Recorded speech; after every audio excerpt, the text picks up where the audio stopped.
После 3 преживеани снайперски напади, 2 експлозии на бомби, еве ме се уште жив меѓу вас. Не уништив сум како мачка со 9 животи, затоа продолжуваме со Прекутасевски шоу, а пердашот почнува сега.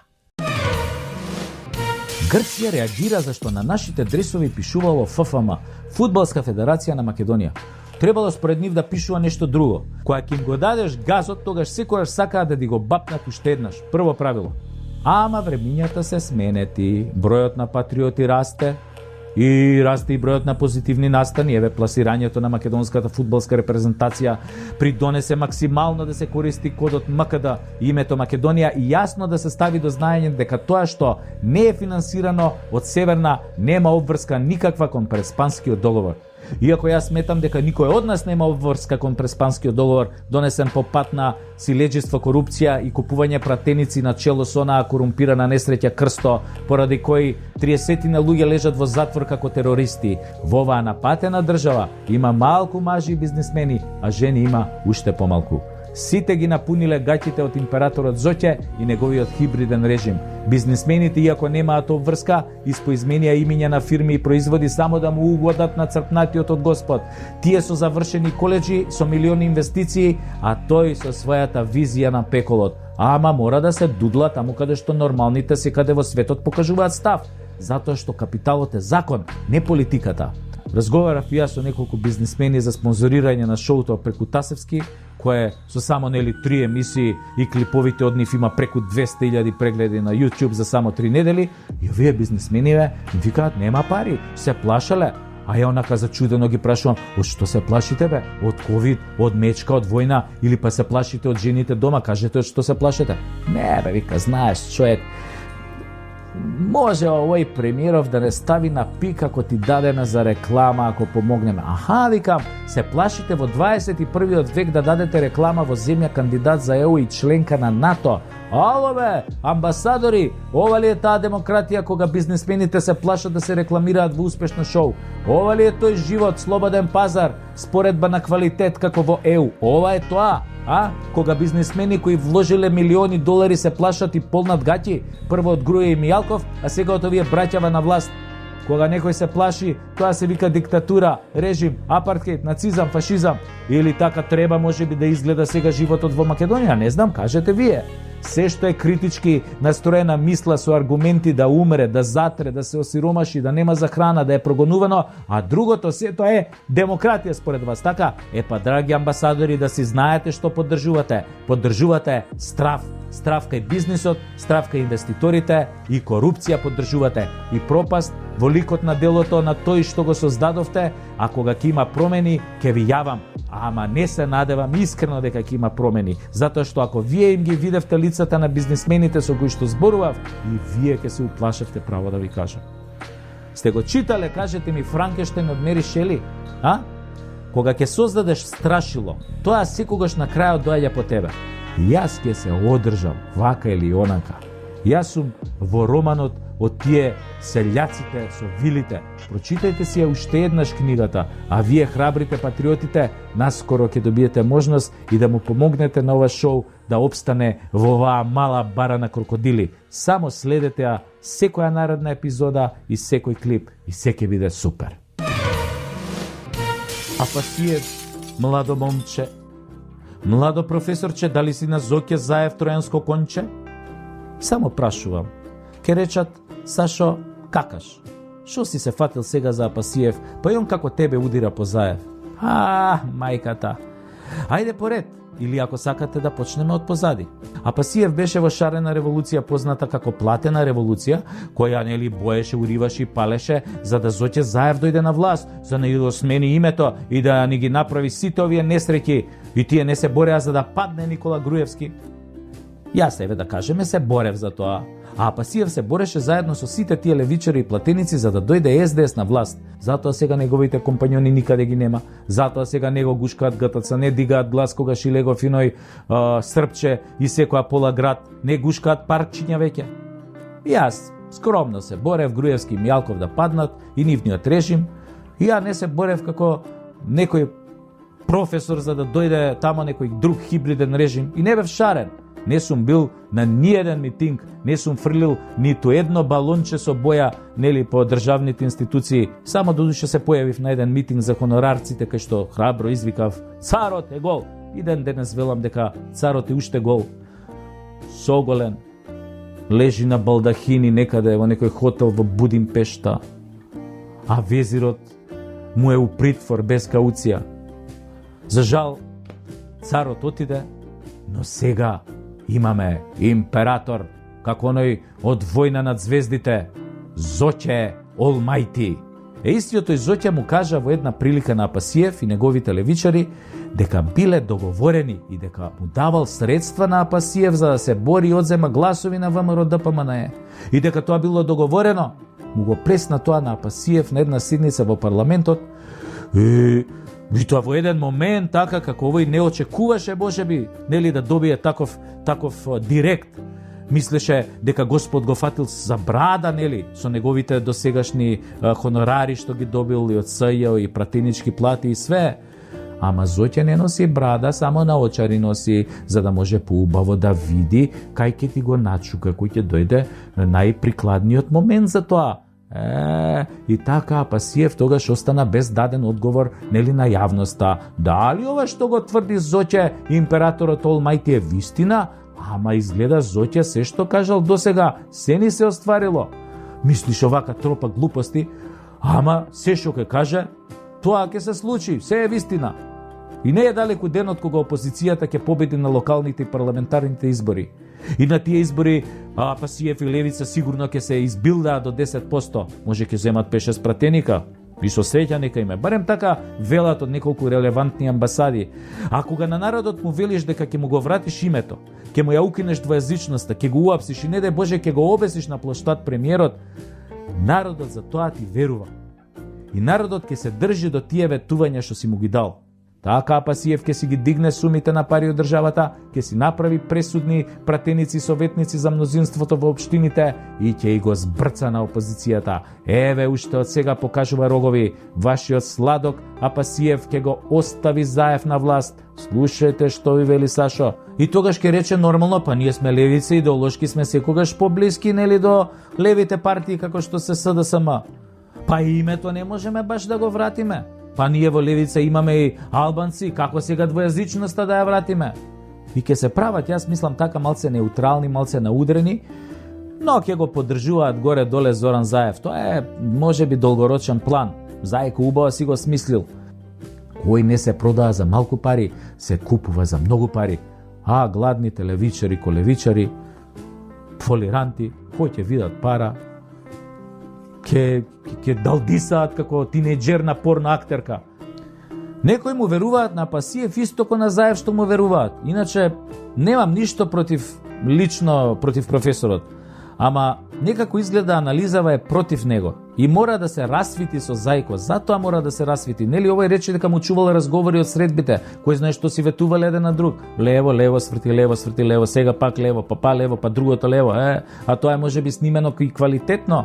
Кога еднаш ќе фрлиш куртон со боја кон правдата и ќе направиш бррр, ти си бе брат, навлечен за цел живот, не си глумец па да се ресетираш кон мене, затоа што ние влегуваме у улогата и кога ќе видиме дека режисерот е тапас, сценариото е провидно глупо, а камерата аматерска, па лесно искачаме, знаеш, влагаме одма у некој друг лик, у некој друг филм, у некој друга представа, но или влегуваме во друга улога, ама вие сте задоени за измама. Па тако факултет сте завршиле, што да ви правам? На Македонија не и се дига. Ништо не и се дига.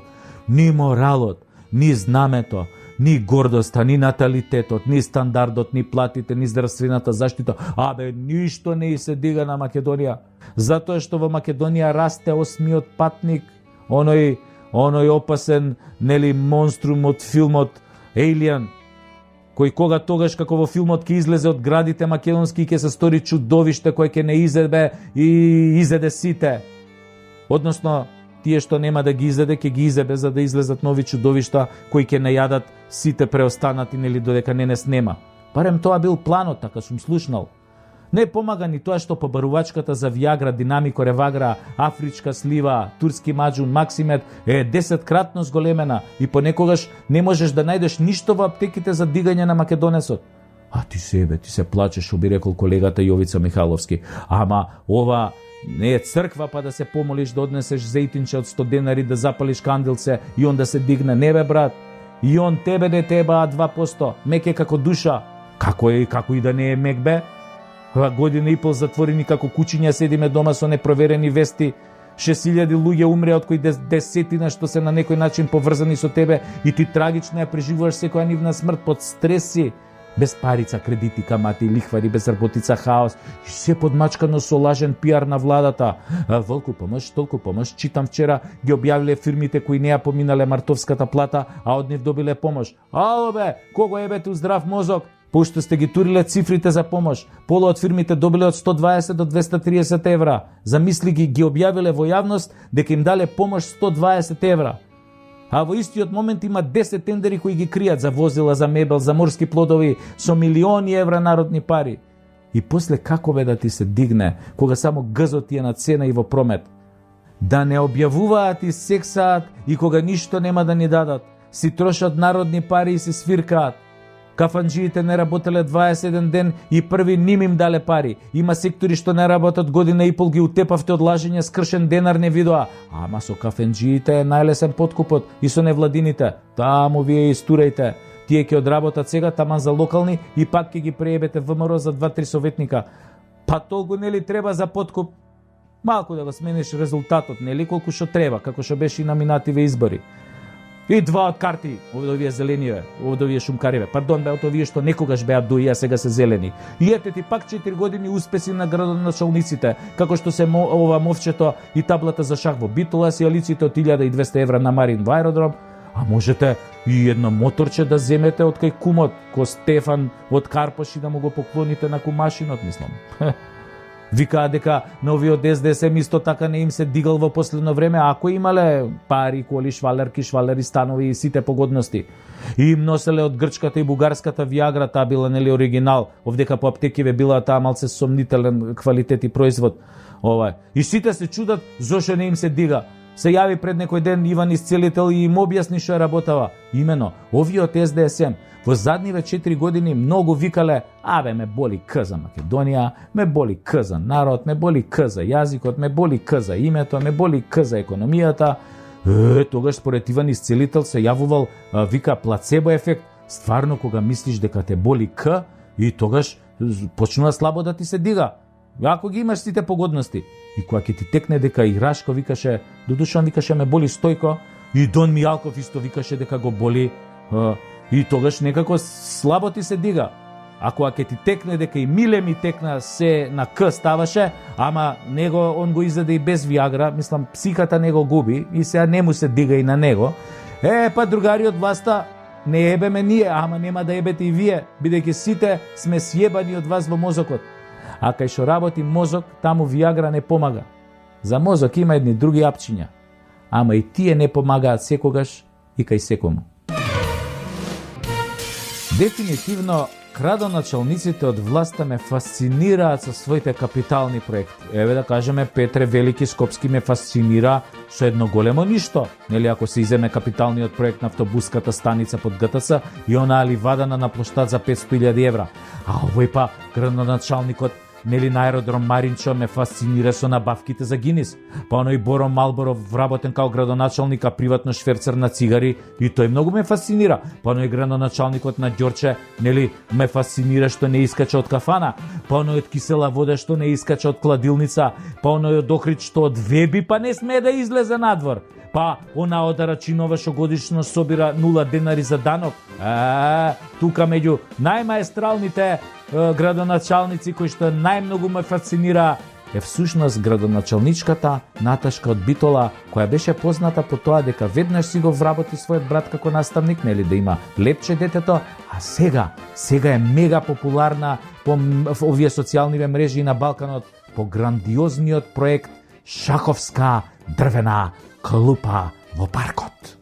Откако заврши со капиталните инвестиции, како што беа нова боја на пешачкиот премин, нова шахта тази избрусена, обнова на дрвено мовче со неколку штици, таа направи потек на годината. Сега пензионерите во Битола ќе можат на раа да го потрошат покачувањето од 83 денари на минерална вода и локум и да опнат едно 5-60 партии шах онака симултанки. Нормално, нели, ако дојдат на ред на една табла, мислам, тоа има за чекање, зашо е една таблава, не се 10. Арно, ама за инвестицијава на Наташка дознале кинезите и пишале на нашава водечка партија и на владата дали може некако оваа Наташка да им ја позајмат за еден кинески град, голем колку 70 битоли, затоа што, замислете, го стрелале градоначалникот на тој град заради корупција. И сега бараат Наташка ние да им ја дадеме, нели, за да помогне да се постават шаховски табли кај нив, нели, по парковите. Ама Наташка ги одбила кинезите со образложение дека тоа е огромен проект, затоа што за град кој е 70 пати поголем од Битола треба да постави 70 шаховски табли. Нели, на таа способност ја има само градоначалникот на Скопје. Ама и тој одбил, бидејќи Петре се уплашил да не го стрелаат уште кога ќе прочитаат во неговото CV што се му направил на градот Скопје. Со вакви градоначалници што ставаат табли за шах на 3 месеци пред локални избори, нашата иднина, морам да ви кажам дека е светла. Така викаат и обично кога ќе умреш, дека се гледала истата таа светлост што ние сега ја гледаме по градовите низ државава. Мислам, тоа е.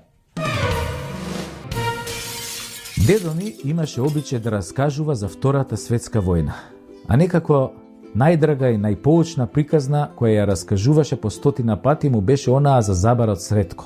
Сретко не бил забар, повеќе аеван доктор, ама некаде пред војната се прочил по вадењето заби со клештата што му ја донел некој од Белград, како и по новиот семоќен лек што се шприцал во задникот и кој помагал при полни болести, црвен ветер, грозница и туберкулоза. Но и ја намалувал смртноста од инфекции за цели 90%. Малиот бел прав бил наречен пеницилин. Сретко го шверцувал од Софија и го давал по некој своји находение на сите кои имале зорт, нели по скопски кажанова. Некогаш наплаќал, некогаш не. Но дошла војната и многу луѓе немале можност да појдат на лекар, па Сретко бил единственото решение во градот. И бугарите како власт почнале да доаѓаат кај него. Но гледајќи го зголемениот зорт кај граѓаните, Сретко почнал да ги молзе, да ги цица нивните пари. За секоја преврска мала интервенција почнал за една инекција пеницилин да наплаќа 10-кратно повеќе, богатејќи се на маката на луѓето, нели? Станал арогантен и безобразен, барал да му се плати однапред, независно што многу луѓе починале од искрвавување по неговите стручни интервенции.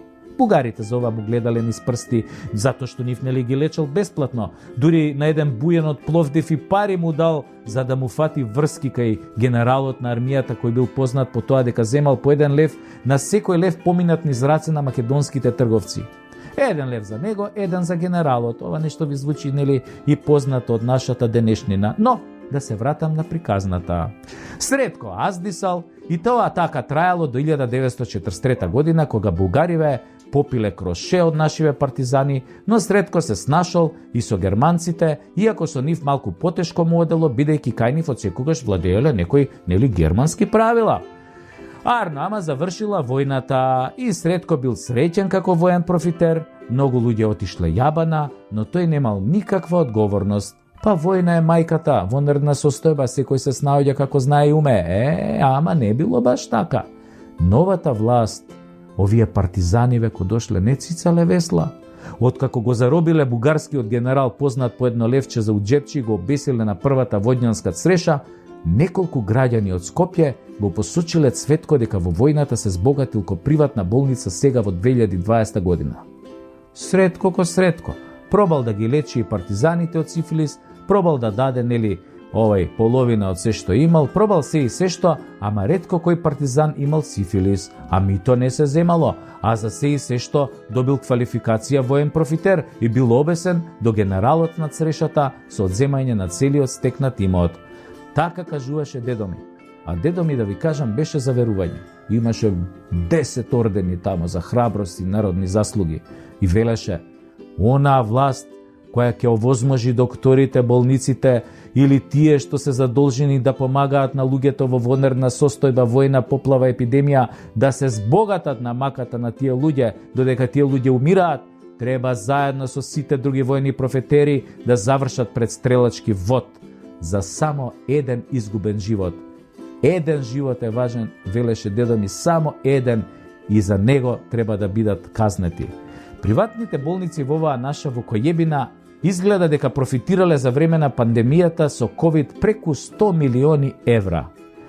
Не примаа болни без аконтација од 12.000 евра, а умреа 6.000 луѓе досега.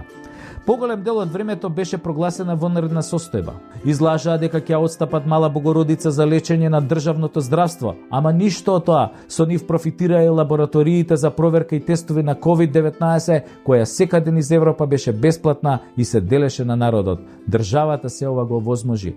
Народот собираше пари со SMS пораки и бевме сведоци на многу агонии и смрт преку социјалните мрежи. Многу другари и пријатели ни отидоа. Некој треба да одговара за ова еден ден и да помине исто како оној средко од приказната. Ако може Порше, Facebook, Елон Маск да ги плаќаат своите милионски казни на државите кога ќе се огрешат од законот, може и приватните здравствени институции истото да го прават. Во 2020 не правеа профит. Повеќе тоа беше данок во животи и данок во крв. Така е по сите меѓународни конвенции. Само се чека сега некој друг да повлече некаков потек во врска со ова. Да повлече потек некогаш, било кога, еден ден, некој со срце на партизан. Се сеќавам пред едно 5 години, кога СДСМ врескаше на секој нов назначен функционер на ВМРО, дека не знам, све мана им наоѓа. Те овој имал економски факултет, требало правен факултет, те овој бил без 3 години искуство, те не знам, овој не знаел 2 јазика, те што знае, овој имал фирма за процесори и сега треба да брка инвестиции. Ама кога дојдоа СДС на власт, ја видовме целата кадровска мизерија на европејците од комунистичката елита. Самка Ибраимовски носеше инвестиции, Љубе Бошковски исто носеше странски пари, дури видео има за тоа, Стојанче ги контролираше авионите, за сега да биде нели стручен во областа на спасувањето, Господ душа да му прости на овчарот, што би се рекло, секоја шуша, секој неписмен со купена диплома кај пилјарскиве факултети, за 2 месеци стана фактор одговорен за луѓе и животни. И не само за луѓе, тука и за животните. Така оној познатиот скопски панкер во работничко дело што е нон-стоп под туража со име и презиме Ководка, како градоначелник на Скопје во зоолошката градина, ни го донесе менаџерот од скопските дискотеки Чомбе, кој е стручен за диви животни, кој што јас сум стручен за мадињата на комарците у амазонските шуми. Ама не се, бил добар менаџер, викаат. Само како успеа тоа да му го проверат? Овие NGO-ава да не му праве евалуација на постигнатите резултати, нели колку алкохол се пиело во неговите дискотеки. А и не морале да му прават. Бате Шилегов може и сам да го изрецитира извештајот за тоа колку е испиено. И нормално, ќе го поставиш таков кадар, експерт за лавови, тигрови, пингвини и пеликани, и тој одма се зафаќа за стручна работа да им обезбеди сепариња на животниве, да им обезбеди живеалишта. Што е можно поголеми? Затоа што, како викаат, поголем тендер, поголема аванта, и тоа се под капата на оваа несреќава скопска градоначалникот. Уствари, он него му е ментор, и кога луѓе умираа секој ден, и државата немаше вакцини, додека градот Белград обезбедуваше лаптоп за секое дете, градот Скопје градеше живеалишта за пингвини и фламингоси, а во исто време граѓаните се жалеа дека не даваат фискални за картите, дека нема вецење во зоолошка, дека кафаните работат како да се во дворот на Шилегов, не се знае кој ги држи, и се тоа со парите на скопјани. Малку беше кешот од тендериве насред здравствената и економска катастрофа, кога луѓето си ги продаваа становите и колите да се излечат во приватните болници да преживеат, кога 60.000 луѓе останаа без работа, нив им текна да направат парк за диносауруси во зоолошка. Не да го оправа тоа градскиот луна парк кој нели го разрушија, го направија никаков и личи на Чернобил, туку во зоолошка, кај што изгледа е проверена шема за која ќе дискутираат надолго и на широко некои идни обвинители и судии. Бапна и тамо некој половина милионче, донесоа кукли кои премиерот ги погали по главчето за да го фати нели мајата и продолжија со цицањето на народните пари во услови на пандемија. Зоолошката градина во Скопје навидум изгледа како успешна приказна, можеби на столбовите на кои беше поставена со поставени луѓе професионалци кои го создадоа денешниот лик. А сега, за жал, е само селско панаѓуриште во кое се богатат неколку фирми кои им ги оставам на овие новинариве од ИРЛ, пошто имаат грант за да истражат каде одат парите. А јас, Дино, не галам. Моето внимание ќе му го дадам на некое гладно дете кое не може денес да преживее со 50 денари, додека вие здисавте во неморалот и девијациите и парите кои немилосрдно ги собирате. Ако, само собирајте, само дерете, еден ден ќе ви требаат за кауција. Кога мртвиот диносаурус ќе ве апне, тогаш е више касно, пошто магариња и онака одамна немате. Во 21. век, кога народите се ослободени од историските теми и се борат да обстанат на планетава Земја, има таков народ кој нема друга работа, туку да го мрази, попречува и убедува својот комшија дека не е тоа што е, туку дека е бугарин. Има таков народ кој во Втората светска војна има таков зулум направено на македонското население со убиства на многу револуционери, со мачења. Народ кој ги собрал и ги депортирал македонските евреи право во логорите на смртта во Германија и во Полска. Има таков народ кој со мито и корупција, со закана измама, врз база на економската немоќ на македонскиот граѓанин, упорно профитира 10 години издавајќи му бугарски пасоши за дебели суми пари. И во најмала рака нечесно, а во реална смисла тоа е дебел криминал. Затоа представници на тој народ се ставени на црната листа на Соединетите Американски држави. Има таков народ кој не си ја гледа сопствената несреќа дека до 2070 година неговото население ќе се намали за половина и нема да има повеќе од 5 милиони бугари, од кои 30% ќе бидат постари од 60 години.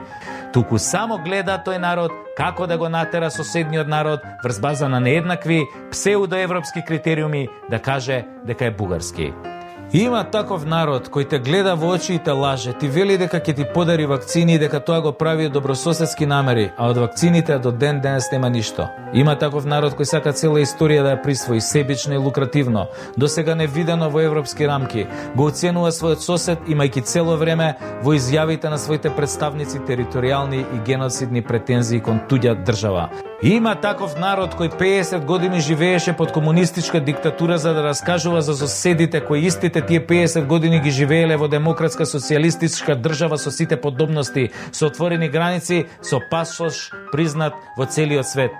Има таков народ кој не се гледа себе си дека се дави во мито и корупција, кој не гледа дека го обвинуваат дека ги нема пола европски фондови, дека има пензија од 100 евра на своите граѓани, но народ кој нон-стоп се залага да го уништи народот до себе, својот сосед, да го асимилира и да го претопи низ така наречените европски вредности. Има таков народ кој има украдено стотина македонски песни од композитори како на пример од Јонче Христовски и тврди дека се българска народна песен и тоа пред целиот свет го тврди тоа и тоа е прилично настрано, морам да ви признаам. Има таков народ. Но ние сме тука од секогаш. Македонија е библиско име и ние сме незини деца. Вие од кај дојдовте соседи бугари, вие си знаете и вие си го славите тоа. И проверете се од каде ви се 80% од зборовите, да не се случајно руски. Јас би рекол дека повеќето ви се македонски, затоа што и јазикот ви беше даден, како и писменоста. Ама денес, нели се е ваше? Мислите дека ако некоја будала, тоа ви го признае дека така ќе биде век и веков. Па пријатели, ние сме пиреј за разлика од вас. Не садиш, сами растеме кај што ќе стигнеме. Ние црвени ко крв и жолти ко сончев зрак, ние сме заебани во мозок од многу предавници, но чисти во душа од многу маки и јадови. Хартија трпи се. И ќе ви се потпишат, него децава како ќе не ги убедите кога секој ден им раскажуваме за тоа како прадедо им сте го ставале нели на струја, сте го мачале да каже кај се шумкарите и така натаму. Неа бива бе таа без ум. Со сила правда не бива. Со сила историја па кич. Ваше било ова, ваше било она, се ќе земете, ама само вистината не можете да ја земете. Вистината е во нашите срца, во нашата колективна меморија. Затоа, бркајте работа бе и глејте си ги тоа криминалците што ве водат. Може еден ден ќе се опаметите и ќе станете мудар народ и неоптеретен со вакви романтичарски глупости. Тогаш, верувам, и повеќе ќе се сакаме, и повеќе ќе ве сакаме. А сега со право ве... Ајде бе, си знаете, Има таков народ кој нема друга работа туку да ги убедува комшиите дека се бугари, додека други бугари го крадат и лажат и опасно го осиромашуваат. Има таков народ. После ова епизода денес веќе не верувам дека ќе преживеам некој следен напад, ама затоа вие можете слободно и со чиста совест да одите на спиење и сонувајте Македонија онака како што ја замислувате.